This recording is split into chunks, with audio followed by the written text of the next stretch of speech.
So How to Sell Yourself by Arch Lustberg.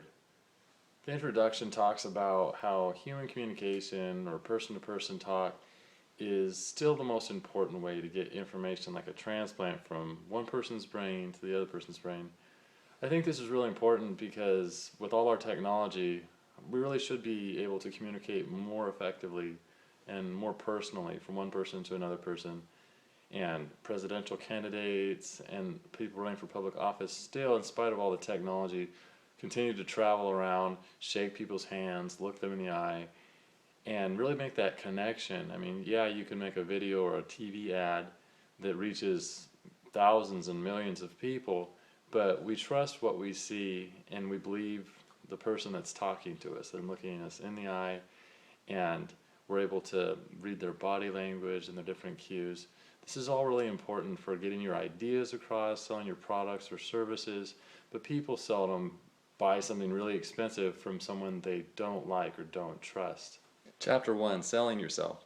So in Chapter 1, we're talking a lot about being competent and likable, and luck is the third ingredient, but really it comes down to just being yourself and allowing that to take place in front of other people so they can see the real likable you.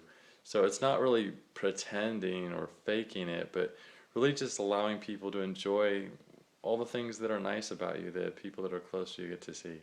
Instead of in front of a group situation, you get kind of weird and you act like a bad actor.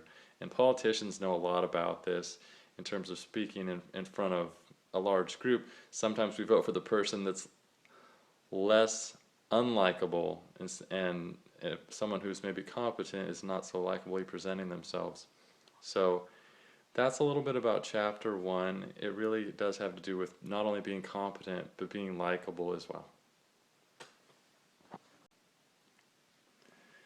Chapter 2, Selling Your Competence. So one of the important things that we have is what we say, how we say it, and what that means for the audience.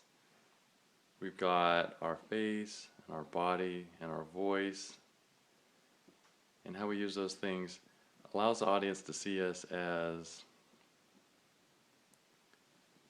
competent, but also likable and credible. So those are things that need to be kept in mind when we are selling ourselves. Oh yeah, one of the most powerful things about Chapter 2 is using the pause. Don't fill up space with an audible pause. Just pause, think, and then talk some more.